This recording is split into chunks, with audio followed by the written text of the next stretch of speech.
రాకాలోకంకి స్వాగతం. ఈ కంటెంట్ మీకు నచ్చినట్టయితే లైక్ చేయండి, మీ బంధుమిత్రులకు షేర్ చేయండి. ఇప్పటివరకు సబ్స్క్రైబ్ చేసుకోకపోతే సబ్స్క్రైబ్ బటన్ని నొక్కండి, అదేవిధంగా బెల్ ఐకాన్ని కూడా తప్పనిసరిగా నొక్కండి.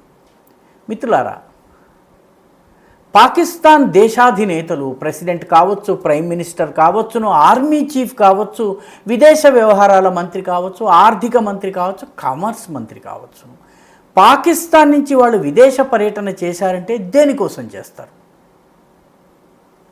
ద్వైపాక్షిక సంబంధాలు, రక్షణ ఒప్పందాలు, వాణిజ్య ఒప్పందాలు, వీటి కోసం పాకిస్తానీలు వెళ్ళరు.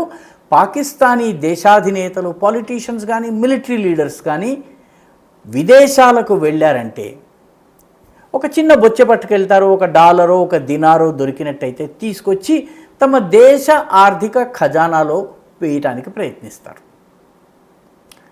ఎందుకంటే ఈ రకంగా విదేశాల నుంచి రుణం తీసుకోవడము, ఆ రుణాన్ని చెల్లించేందుకు మళ్ళీ రుణం తీసుకోవడం, ఆ రుణపు వడ్డీ చెల్లించేందుకు ఇంకోసారి రుణం తీసుకోవడము, ఇలాగ ప్రపంచంలో కనిపించిన అన్ని దేశాల నుంచి పాకిస్తానీ పాలకులు, నాయకులు, నేతలు, మిలిటరీ అధికారులు బొచ్చెతో సహా ప్రత్యక్షమవుతారు. China, America, Canada, Europe, Gulf దేశాలు, ముస్లిం దేశాలు, సౌత్ ఈస్ట్ ఏషియాలో ఉన్నటువంటి ఇండోనేషియా, అదేవిధంగా మలేసియా వంటి ముస్లిం దేశాలు, ఎక్కడ పడితే అక్కడ, టర్కీ, అన్ని చోట్ల వీళ్ళు డాలర్ల కోసమో దినార్ల కోసమో బొచ్చెతో ప్రత్యక్షం. పాకిస్తానీ పాలకులు ఎలా ఉన్నారో పాకిస్తానీ ప్రజలు కూడా అలాగే ఉన్నారు. పాకిస్తాన్ నుంచి ప్రతి సంవత్సరము గల్ఫ్ దేశాలకు వెళ్ళేటటువంటి ప్రజలు దాదాపు 6 నుంచి 8 లక్షలు ఉన్నారు. గల్ఫ్ కోఆపరేషన్ కౌన్సిల్ దేశాలైనటువంటి ఖతర్ కావచ్చును, కువైట్ కావచ్చును, బహ్రెయిన్ కావచ్చును, సౌదీ అరేబియా కావచ్చును, అదేవిధంగా యునైటెడ్ అరబ్ ఎమిరేట్స్ కావచ్చును, ఈ దేశాలన్నిటికీ ప్రతి సంవత్సరం పాకిస్తాన్ నుంచి విమానాల్లో వెళ్ళి ఆ దేశాలకు వెళ్ళే వాళ్ళ సంఖ్య 6 నుంచి 8 లక్షలు ఉంటుంది. ఈ 6 నుంచి 8 లక్షలలో సౌదీకి వెళ్ళే వాళ్ళ లెక్క చూసినట్టయితే సౌదీకి వెళ్ళే వాళ్ళలో 90% మంది బిచ్చగాళ్ళు. కాలు లేనివాడు, కన్ను లేనివాడు, అవిటివాడు, చెవిటివాడు, ఇటువంటి వాళ్ళందరూ కూడాను వెళ్ళిపోయి అక్కడ దిగుతారు. ఇరాక్, అదేవిధంగా సౌదీ అరేబియా, ఈ 2 చోట్లకి వెళ్ళే పాకిస్తానీల్లో దాదాపు 80 నుంచి 90% మంది బిచ్చగాళ్ళు. వాళ్ళు అక్కడికి వెళ్ళి అక్కడ ఉన్నటువంటి మతపరంగా ఉన్నటువంటి ముఖ్యమైన స్థలాలు, నజాఫ్ కావచ్చును, కర్బలా ఇరాక్లో ఉన్నాయి. ఇవి నజాఫ్, కర్బలా, ఇరాన్లో ఫాతిమా బీబీకి సంబంధించినటువంటి క్షేత్రము, షియాలు ఎక్కువగా వెళ్ళేటటువంటి క్షేత్రము, అదేవిధంగా మక్కా, మదీనాలు, మౌంట్ అరాఫాత్, ఇటువంటి ఏవైతే సౌదీ అరేబియాలో ఉన్నాయో ఈ అన్ని ప్రాంతాలకు వెళ్ళే పాకిస్తానీల్లో 70 నుంచి 90%, కొన్ని చోట్ల 70%, కొన్ని చోట్ల 90% పాకిస్తానీ బిచ్చగాళ్ళే. కుంటి, గుడ్డి, అవిటి, చెవిటి ఇటువంటి వాళ్ళు వెళ్ళి తమ యొక్క అవిటిదనాన్ని సొమ్ము చేసుకునేటటువంటి ప్రయత్నం చేస్తారు. విమానాల్లో వెళ్ళి మరీ బిచ్చమెత్తుకుంటున్నటువంటి రాయల్ బిచ్చగాళ్ళు. ఎందుకంటే పాలకుడు దినార్ల కోసం పరిగెడతాడు, ప్రజలు కూడాను అదే చేస్తున్నారు. ఈ మాట ఏదో రాకా సుధాకరో లేకపోతే ఇంకొకళ్ళు అంటున్నటువంటి మాట కాదు. ఇది పాకిస్తాన్ యొక్క జాతీయ అసెంబ్లీ ఏదైతే ఉందో, వాళ్ళ సెనేట్ అంటారు దాన్ని, ఆ సెనేట్లో ఉన్నటువంటి senate standing committee on overseas Pakistan, ప్రవాసీ పాకిస్తాన్లకు సంబంధించిన స్టాండింగ్ కమిటీ. ఈ స్టాండింగ్ కమిటీ యొక్క సమావేశం జరిగింది. వాళ్ళు తమ రిపోర్టుని ఇచ్చారు.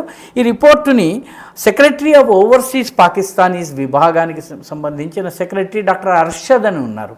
ఈ అర్షద్ గారు చట్టసభలో సభ్యులందరి ముందు, ప్రభుత్వం ముందు పెట్టినటువంటి డీటెయిల్స్ ఇవి, అఫీషియల్ డీటెయిల్స్.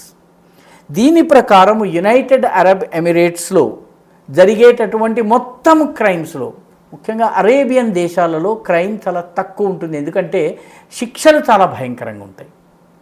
కానీ అక్కడ కూడా జరిగేటటువంటి నేరాల్లో 50% నేరాలు పాకిస్తానీలే చేస్తున్నారు. యుఏఈలో 50% నేరాలు పాకిస్తానీలు, సౌదీ అరేబియాలో 90% బిచ్చగాళ్ళు పాకిస్తాన్లు, ఇరాక్లో 70% మంది బిచ్చగాళ్ళు పాకిస్తానీలు, యుఏఈ, సౌదీ, ఖతర్, కువైట్ ఈ దేశాలన్నిట్లో కూడాను పాకిస్తానీ బిచ్చగాళ్ల సంఖ్య చాలా ఎక్కువ.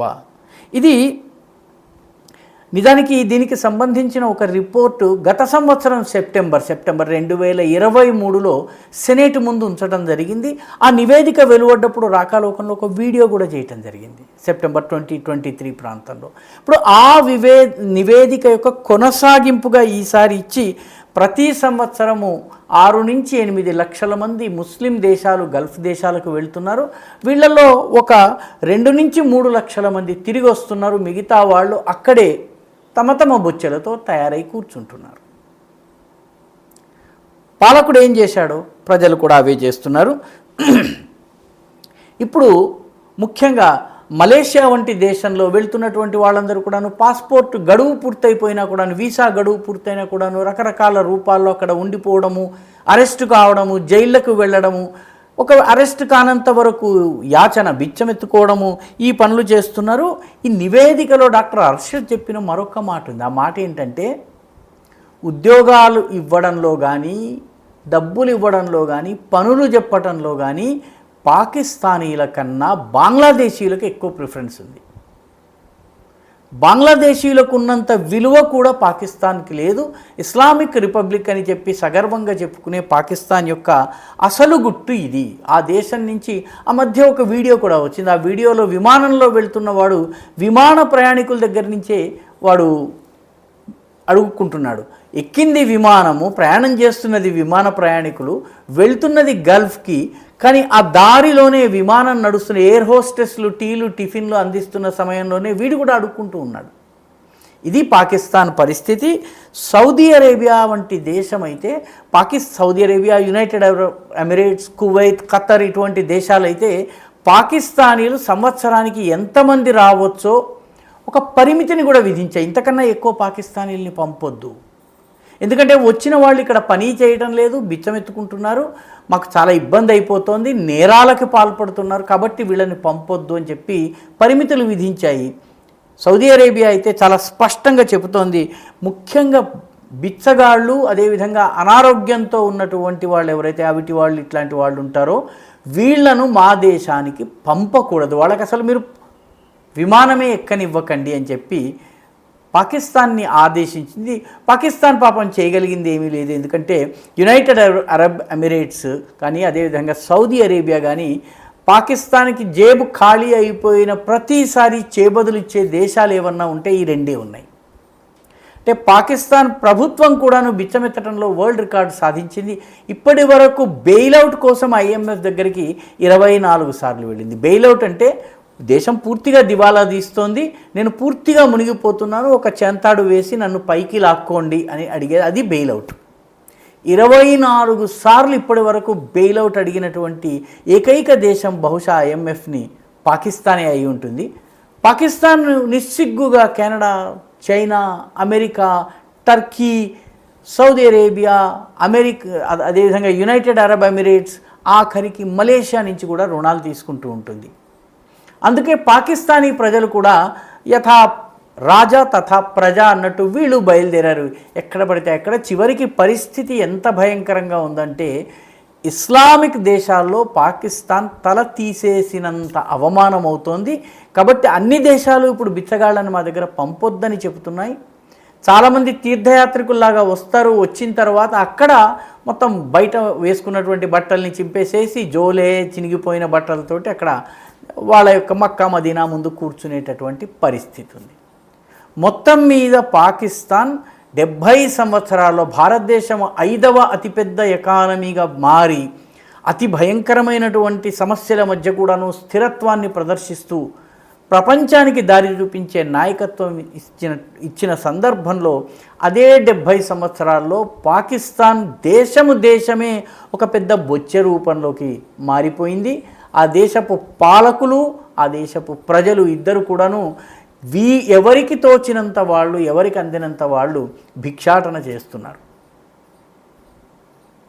ఈ వీడియో మీకు నచ్చినట్టయితే లైక్ చేయండి, షేర్ చేయండి, ఈ ఛానల్కు సబ్స్క్రైబ్ చేయండి. మీ అభిప్రాయాన్ని కమెంట్ల రూపంలో తప్పనిసరిగా పంపించండి.